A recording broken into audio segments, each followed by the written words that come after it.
Hello everyone. Today's lecture of developmental psychology is about characteristics of adolescence. आज हम adolescence या किशोरावस्था की characteristics के बारे में बात करेंगे। सबसे पहली characteristic है adolescence is a period of rapid physical and biological changes. adolescence या किशोरावस्था में किशोरों में बहुत ही तेज गति से शारीरिक और बायोलॉजिकल बदलाव देखने को मिलते हैं।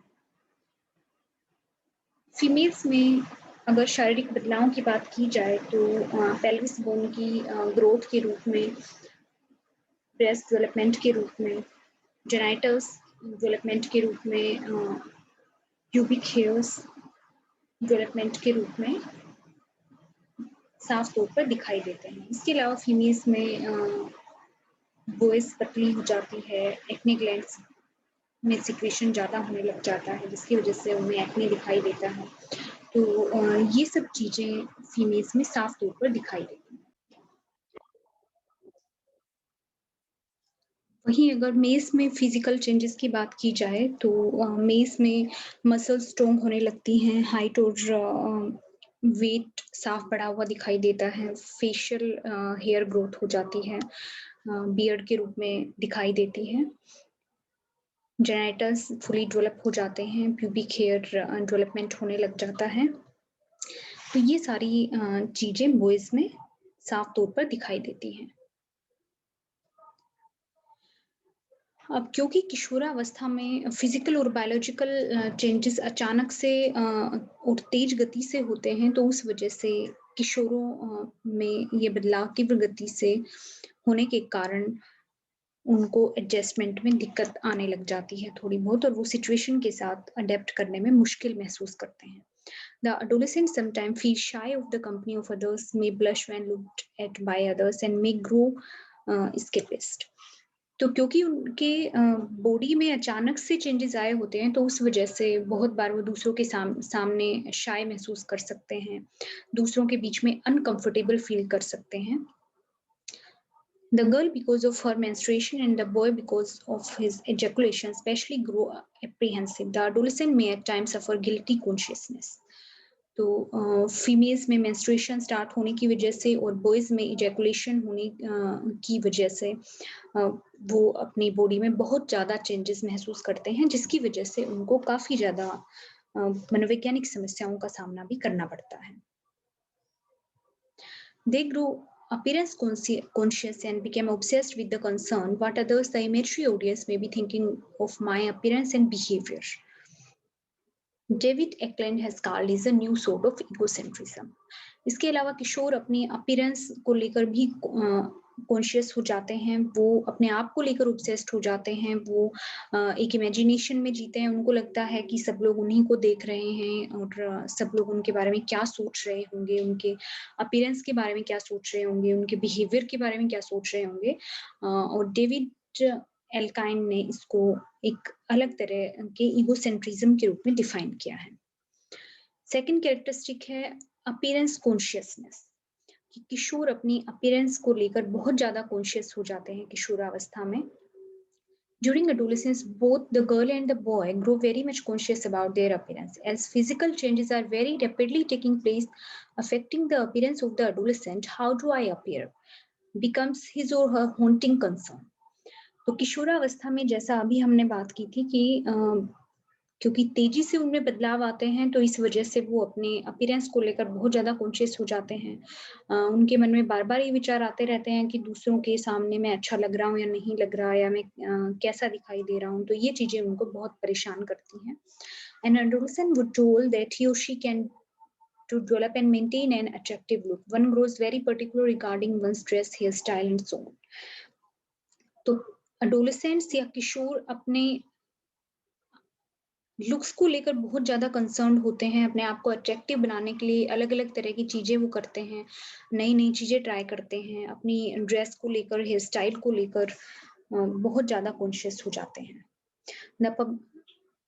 नेक्स्ट कैरेक्टरिस्टिक है attraction toward the opposite sex, कि ऑपोजिट सेक्स की तरफ अट्रैक्शन महसूस करने लग जाते हैं किशोर।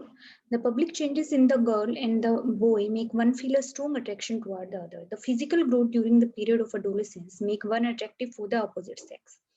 Nevertheless, it entails the problem of adaptability to peer of the same sex and to those of the opposite sex. तो क्योंकि एडोलेसेंट एज में बॉयज और गर्ल्स दोनों के ही जेनाइटस फुली डेवलप हो जाते हैं, तो इस वजह से उनमें बहुत सारे शारीरिक बदलाव भी आते हैं, उनमें हार्मोनल चेंजेस होते हैं, जिसकी वजह से उनमें शारीरिक बदलावों के साथ-साथ मनोवैज्ञानिक बदलाव भी देखने को मिलते हैं। तो किशोरावस्था में बॉयज गर्ल्स के लिए और गर्ल्स बॉयज के लिए जनरली अट्रैक्शन महसूस करते हैं, और ये सभी चीजें क्योंकि सभी किशोरों में देखने को मिलती हैं, तो इस वजह से सेम सेक्स के साथ उनकी अडेप्टेबिलिटी ज्यादा बढ़ जाती है। नेक्स्ट कैरेक्टरिस्टिक है कोग्निटिव डेवलपमेंट यानी संज्ञानात्मक विकास। Adolescence is the stage when a person attains maturity in physical development in respect of sexual behavior and also cognitively. From year 11 onward, Jean Piaget considered it to be the stage of formal operations when the growing adolescents start thinking logically and persistently. तो adolescent stage एक ऐसी stage है जिसमें बच्चे के शारीरिक विकास के साथ साथ उसका मनोवैज्ञानिक विकास और संज्ञानात्मक विकास भी तेज गति से होता है। तो यहाँ पर बच्चों में सिर्फ सेक्सुअल बिहेवियर ही एमर्ज होता हुआ नहीं दिखाई देता है, बल्कि उनके कोग्निशन में डेवलपमेंट भी साफ तौर पर देखा जा सकता है। ज्यादातर 11 साल के बाद बच्चों में कोग्निटिव डेवलपमेंट साफ तौर पर दिखाई देता है। जीन प्याजे ने इसको फॉर्मल ऑपरेशन की स्टेज के रूप में परिभाषित किया है। किशोरों की सोच में ज्यादा लॉजिकल थिंकिंग दिखाई देती है और वो हर चीज को सोच समझकर करने लग जाते हैं। नेक्स्ट कैरेक्टरिस्टिक है कैरियर कॉन्शियसनेस। किशोर अपने कैरियर को लेकर ज्यादा कॉन्शियस हो जाते हैं। A mention by the way has already been made that an adolescent start thinking about his career at this stage. Now one happens to be mature enough to think of the importance of a good job in life. Looking to his own parents and to others, he can very well realize the importance of a good job for a respectable and comfortable life. तो क्योंकि adolescent as में बच्चा हर चीज सोचने समझने लग जाता है, वो अपने आसपास के एनवायरनमेंट को देखता है, उससे भी बहुत सारी चीजें सीखता है, तो बच्चा इस एज में आकर अपने कैरियर को लेकर बहुत ज्यादा कॉन्शियस हो जाता है। किशोरावस्था में बच्चे ये समझने लग जाते हैं कि एक अच्छी जॉब की जिंदगी में बहुत ही महत्वपूर्ण भूमिका होती है। वो अपने पेरेंट्स को देखकर या दूसरों को देखकर अच्छी जॉब की इम्पोर्टेंस को समझने लग जाते हैं। वो समझने लग जाते हैं कि अच्छी जॉब उनको समाज में रिस्पेक्ट दिलाएगी और एक कंफर्टेबल लाइफ देगी। इसके अलावा वो ये भी समझते हैं कि अच्छी जॉब मिलने पर ही उनको एक अच्छा लाइफ पार्टनर भी मिलेगा। तो ये सब चीजें वो सोचने लग जाते हैं। In many countries, the problem of unemployment is very acute. This fact makes our adolescents feel more concerned about their career even when their studies are still not over. तो बहुत सारे देशों में अनएम्प्लॉयमेंट भी एक बहुत बड़ी समस्या है। जैसे अगर हमारे देश की बात करें तो हमारे देश में भी अनएम्प्लॉयमेंट एक बहुत बड़ी समस्या है। तो उस वजह से भी एडोलेसेंट अपने स्टडीज के साथ साथ ही अपने कैरियर को लेकर बहुत ज्यादा कंसर्न हो जाते हैं और वो कंपटीशन फील करने लग जाते हैं। नेक्स्ट कैरेक्टरिस्टिक है इमोशनल कंडीशंस। किशोरों में सांवेगिक बदलाव भी देखने को मिलते हैं। Wilkins writes that hyperthyroidism is more common in adolescence. Hyperthyroidism is caused because of excessive secretion of thyroid gland. Hyperthyroidism is characterized by emotional instability and excessive movement. Wilkins कहते हैं कि एडोलेसेंस में हाइपरथायराइडिज्म काफी ज्यादा common देखा जाता है। Hyperthyroidism thyroid gland के ज्यादा सिक्रीशन की वजह से होता है और हाइपर थायराइडिज्म की वजह से बच्चों में इमोशनल इंस्टेबिलिटी देखने को मिलती है। बहुत ज्यादा एक्सेसिव मूवमेंट भी देखने को मिलता है। Because of emotional instability, an adolescent has no patience to think over the pros and cons of a step that he is going to take, though cognitively he or she is developed enough to do it. तो क्योंकि बच्चों में emotional instability काफी ज्यादा आ जाती है, यानी उनके इमोशंस कंट्रोल में नहीं रहते हैं, स्टेबल नहीं रहते हैं, किशोरों को मूड स्विंग्स बहुत ज़्यादा होते हैं, उनको गुस्सा बहुत जल्दी आ जाता है, पेशेंस लेवल बहुत कम होता है। तो उस वजह से वो कोई भी स्टेप लेते समय उसकी पॉजिटिव पॉइंट और नेगेटिव पॉइंट को ठीक तरीके से नहीं सोच पाते हैं, क्योंकि उनके इमोशंस उनके ऊपर बहुत बार हावी हो जाते हैं। तो कई बार एडोलेसेंट एज में बॉयज़ और गर्ल्स दोनों ही बहुत बार काफ़ी ज़्यादा एग्रेशन शो करते हैं, फ्रस्ट्रेशन शो करते हैं। इस एज में बच्चों में इमोशनल मैच्योरिटी की कमी साफ तौर पर दिखाई देती है। Failure in education, in love affairs, in pursuing an act of his or her interest, may it be playing or loitering with his or her peers, or seeing a picture or watching a television serial, and so on, soon upset an adolescent. Cool or objective thinking generally should be taken to be too much to expect of an adolescent. तो बहुत बार छोटी-छोटी चीज़ों को लेकर भी adolescents में काफ़ी ज़्यादा इमोशनल इंस्टेबिलिटी देखने को मिलती है। फॉर एग्ज़ाम्पल जैसे एजुकेशन में फेलियर है, लव अफेयर्स में फेलियर है, या फिर वो अपने पसंद का काम नहीं कर पा रहे हैं कोई, तो इस तरह की चीज़ें उनको बहुत ज़्यादा परेशान कर देती हैं। और वो चीज़ों को लॉजिकली नहीं सोच पाते हैं, बहुत जल्दी अपसेट हो जाते हैं, बहुत जल्दी डिप्रेस्ड होने की संभावना एडोलेसेंट्स में रहती है। The overall impact of these physical and biological changes is the development of an emotional state which generally makes the adolescent short-tempered and rush. तो ये सारी शारीरिक और बायोलॉजिकल चेंजेस की वजह से किशोरों में इमोशनल स्टेट के ऊपर भी साफ तौर पर प्रभाव देखने को मिलता है, और इसी का असर है कि किशोर बहुत ज़्यादा शॉर्ट टेम्पर्ड होते हैं, बहुत जल्दबाजी में रहते हैं, कोई भी डिसीजन ज़्यादा सोच समझ कर नहीं लेते हैं। Sometimes his repressed emotion may result in an explosive outburst or a temper tantrum. बहुत बार उनके दबे हुए इमोशंस अचानक से एक्सप्लोसिव आउटबर्स्ट के रूप में दिखाई देते हैं, या फिर टेम्पर टेंट्रम के रूप में दिखाई देते हैं, जिनको वो अपनी बातें मनवाने के लिए भी यूज करते हैं। The adolescent is rich in emotional energy, but for want of proper channelization, it may proper disastrous.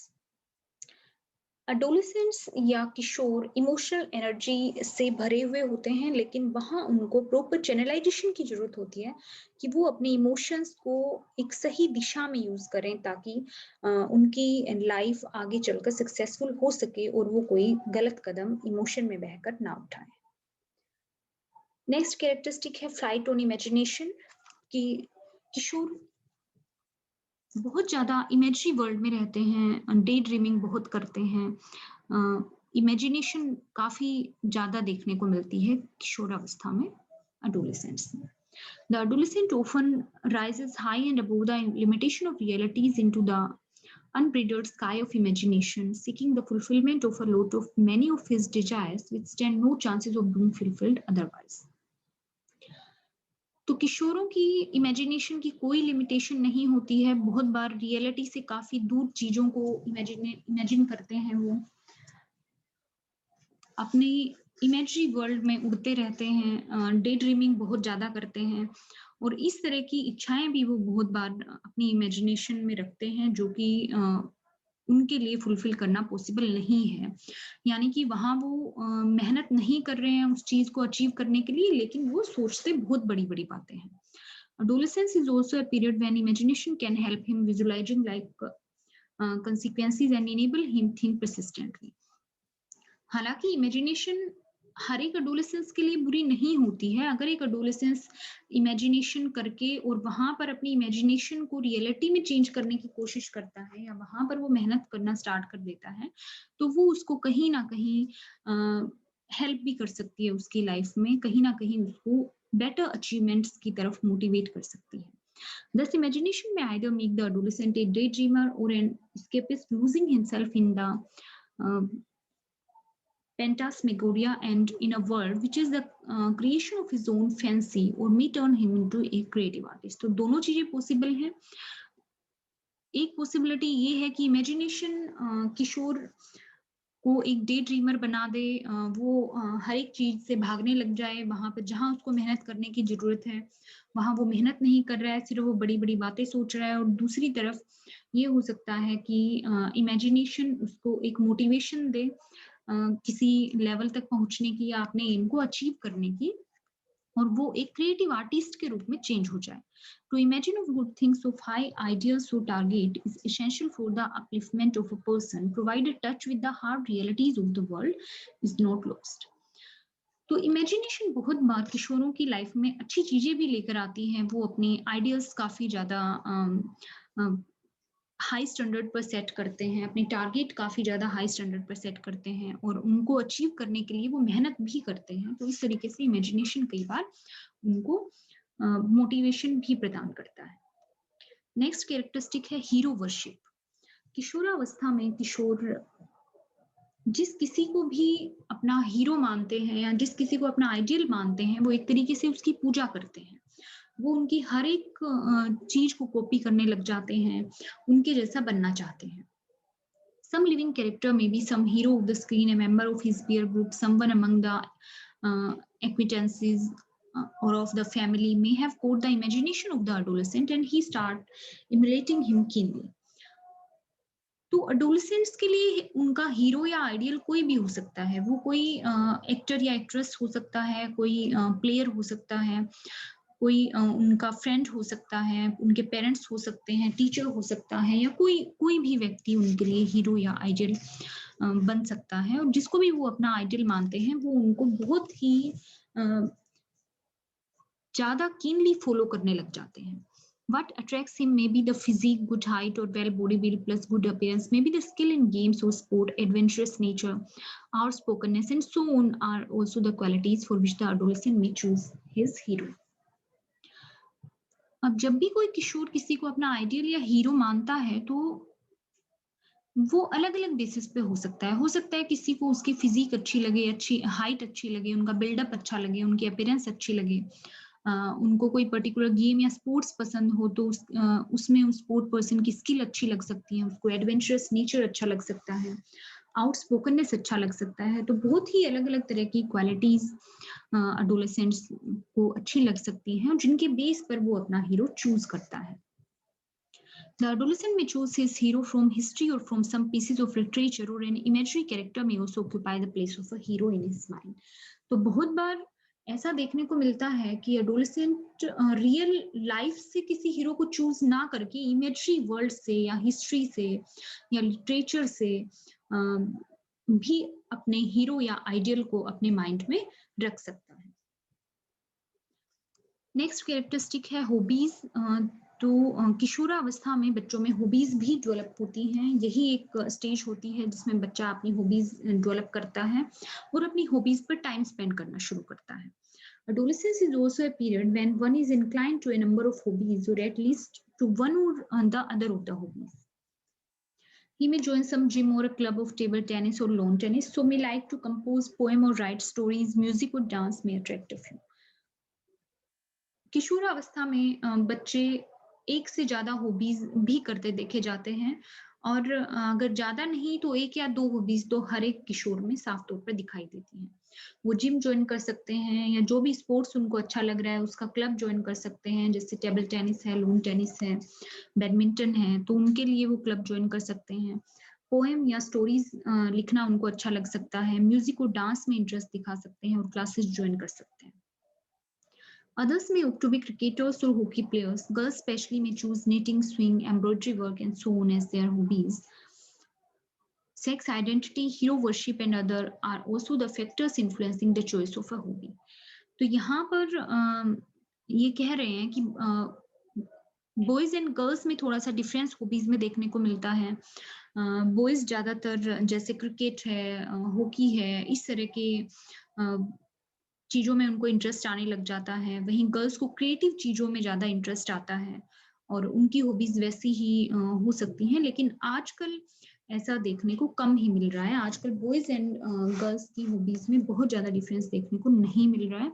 जो चीजें जो हॉबीज बॉयज की मानी जाती थी वो गर्ल्स में भी हो सकती हैं, और गर्ल्स की जो हॉबीज पहले मानी जाती थी वो बॉयज की भी हो सकती है। फॉर एग्जाम्पल कुकिंग का अगर हम एग्जाम्पल लें तो कुकिंग करना बॉयज की हॉबी भी हो सकता है और गर्ल्स की भी हो सकता है। Sex identity, hero worship and other are also the factor influencing the choice of a hobby. अब हॉबी को बहुत सारे फैक्टर इन्फ्लुएंस करते हैं, जैसे सेक्स आइडेंटिटी है कि सेक्स आइडेंटिटी किस तरीके की परसीव करता है कोई भी लड़का या लड़की किशोरावस्था में। हीरो वर्शिप है कि वो किस तरह के हीरो या आइडियल को मानता है, तो ये फैक्टर भी उसकी हॉबी को इफेक्ट करते हैं। नेक्स्ट कैरेक्टरिस्टिक है सेक्स रोल आइडेंटिटी। किशोरावस्था में ही बच्चों में सेक्स रोल आइडेंटिटी होती है, यानी बच्चा अपने सेक्स रोल को पहचानने लग जाता है कि वो लड़का है या लड़की है। उसको वो अगर लड़का है तो उसको किस तरीके से बिहेव करना है, अगर लड़की है तो उसको किस तरीके से बिहेव करना है। ये सब चीजें किशोरावस्था में बच्चा एक्वायर करने लग जाता है और उसी के अकॉर्डिंग बिहेव करने लग जाता है। Girls have their identity in the choice of play, in the choice of their companion, and also in the way they behave. A distinct identity of the sex may be marked in the selection of dresses and other items to wear. तो girls अपने identity के according game choose करती हैं, same वैसे ही boys भी अपनी identity के according अपने गेम चूज करते हैं। बॉयज या गर्ल्स अपनी सेक्स रोल आइडेंटिटी के अकॉर्डिंग ही अपने दोस्तों का सिलेक्शन करते हैं और उसी के अकॉर्डिंग बिहेव करने लग जाते हैं। वो अपनी सेक्स रोल आइडेंटिटी के अकॉर्डिंग ड्रेसेस का सिलेक्शन करते हैं, वैसे ही कपड़े पहनना पसंद करते हैं। कई बार ये देखा जाता है कि कोई लड़का है लेकिन उसकी सेक्स रोल आइडेंटिटी अगर लड़की की है तो वो लड़का लड़कियों वाले कपड़े पहनना पसंद करेगा। वहीं अगर लड़की है लेकिन सेक्स रोल आइडेंटिटी उसने अपने मन में लड़के की बना रखी है, तो वो लड़की लड़कों जैसे कपड़े पहनना ज्यादा पसंद करेगी और वो बिहेव भी वैसा ही करेगी। Some hobbies are there for which girls have preference. For example, fine needle or embroidery work is generally liked by girls only, and hard gymnastic exercise or some rigorous games are liked by male youth only. तो यहाँ पर कुछ एक hobbies ये बता रहे हैं कि स्पेसिफिक जेंडर प्रेफर करता है। फॉर एग्जाम्पल जैसे जिम में हार्ड एक्सरसाइजेस जितनी भी होती हैं वो ज्यादातर बॉयज या मेल यूथ प्रेफर करते हैं। वहीं अगर एम्ब्रॉयडरी वर्क की अगर हम बात करें तो ये हॉबीज ज्यादातर फीमेल में देखी जाती है। Sex awareness comes about much earlier than this. Even the nursery school children may be seen playing with peers of their own sex.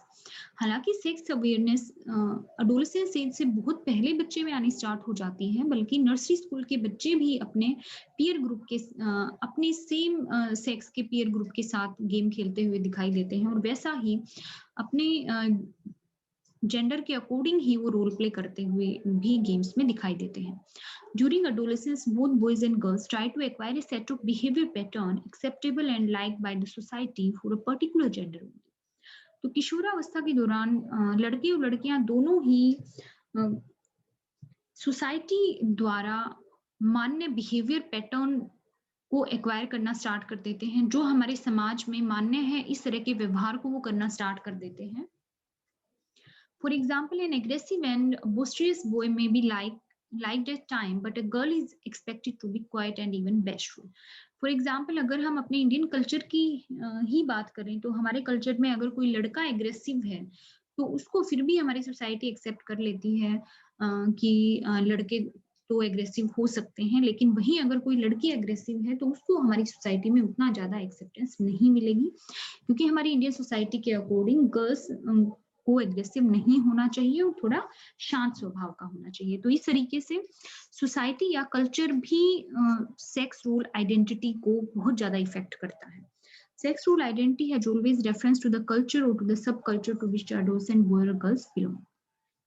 तो सेक्स रोल आइडेंटिटी समाज द्वारा और कल्चर द्वारा बहुत ज्यादा प्रभावित होती है और किशोर जिस कल्चर या जिस सोसाइटी या जिस इथेनिसिटी से बिलोंग करता है उसका उसकी सेक्स रोल आइडेंटिटी के ऊपर बहुत ज्यादा प्रभाव पड़ता है कि वो अपने जेंडर के अकॉर्डिंग किस तरीके से बिहेव करेगा। नेक्स्ट कैरेक्टरिस्टिक है impact of the peer group is the strongest. किशोरावस्था में बच्चों में पीयर ग्रुप का इम्पैक्ट बहुत ज्यादा स्ट्रॉन्ग होता है।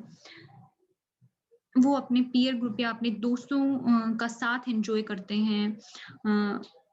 बच्चे अपने पेरेंट्स से दूर होने लग जाते हैं।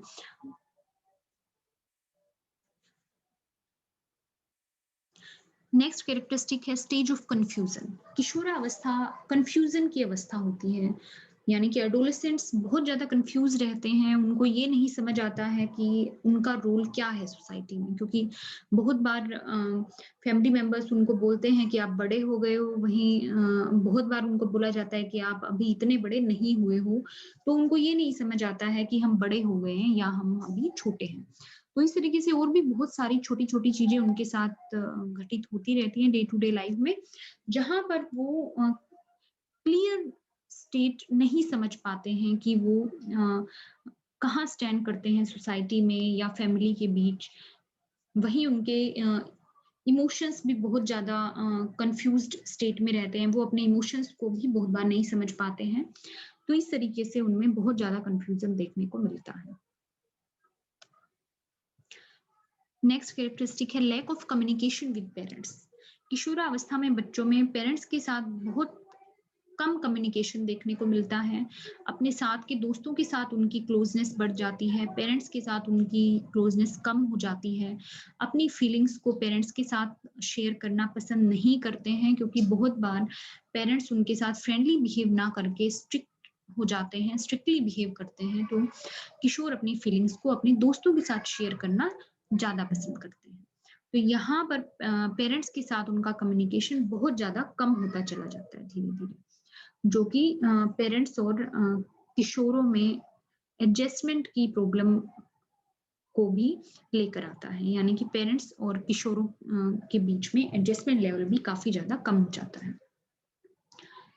नेक्स्ट कैरेक्टरिस्टिक है adolescent age is known as problem age, यानी कि किशोरावस्था को समस्या की अवस्था माना जाता है। इसको समस्या की अवस्था इसलिए माना जाता है क्योंकि एक तो किशोर बच्चों में बहुत तेज गति से और अचानक से शारीरिक और जैविक बदलाव होते हैं, जिसकी वजह से उनमें सामूहिक बदलाव भी होते हैं, यानी इमोशनल स्टेट उनकी कंफ्यूज रहती है। वो अपने इमोशंस को नहीं समझ पाते हैं, अपने इमोशन को कंट्रोल नहीं कर पाते हैं, बहुत ज़्यादा इंस्टेबिलिटी रहती है उनके इमोशन में। गुस्सा बहुत आता है, शॉर्ट टेम्पर्ड हो जाते हैं, फ्रस्ट्रेट ज़्यादा रहते हैं, जल्दबाजी में रहते हैं हमेशा, और बहुत बार अपने इमोशंस को दबाकर रखते हैं, जो कि ज़्यादा लंबे समय तक इमोशंस को दबाकर रखने की वजह से बाद में वो अचानक से उनका गुस्सा किसी ना किसी गलत सिचुएशन में फूटता है, या गलत लोगों के ऊपर वो अपना गुस्सा शो करते हैं। तो इस वजह से इसको एक प्रॉब्लम एज भी कहा गया है।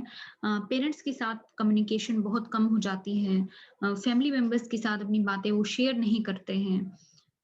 बहुत बार पेरेंट्स के साथ बदतमीज़ी भी वो करते हैं। तो इस तरह की चीज़ों की वजह से इसको एक प्रॉब्लम एज कहा गया है। नेक्स्ट कैरेक्टरिस्टिक है bad habits can be developed. किशोरावस्था में किशोरों में बुरी आदतें भी डेवलप हो सकती हैं, क्योंकि अभी जैसे हमने बात की थी कि किशोरावस्था में बच्चों में अपने पीयर ग्रुप का बहुत ज़्यादा इम्पैक्ट रहता है, अपने फ्रेंड सर्कल का बहुत ज़्यादा इम्पैक्ट रहता है, और वहीं अगर उसका फ्रेंड सर्कल या उसकी कंपनी गलत है, वो किसी गैंग लीडर को फॉलो करते हैं या किसी ऐसे व्यक्ति को फॉलो करते हैं जो कि बुरी संगत में फँसा हुआ है या बुरा आचरण करता है, तो उसकी वजह से वो भी सेम उसके जैसा ही बिहेव करने लग जाते हैं। बहुत बार अपने पीयर ग्रुप या सर्कल की वजह से उनमें इनसिक्योरिटी की भावना आ जाती है। उनको लगता है कि अगर मैं सेम वैसा ही बिहेव नहीं करूँगा तो मुझे गैंग से निकाल दिया जाएगा, मेरे फ्रेंड दूर हो जाएँगे। तो इस वजह से वो ना चाहते हुए भी अपने दोस्तों के साथ रहने के लिए बैड हैबिट डेवलप कर लेते हैं। बहुत ज़्यादा गुस्सा उनमें रहता है, असर्टिव हो जाते हैं वो। तो एडोलेसेंट एज में बच्चों में स्मोकिंग, ड्रिंकिंग, लड़ाई करना या फिर ड्रग एडिक्शन, ये सब चीज़ें बहुत बार देखने को मिलती हैं। And here are the references. Thanks.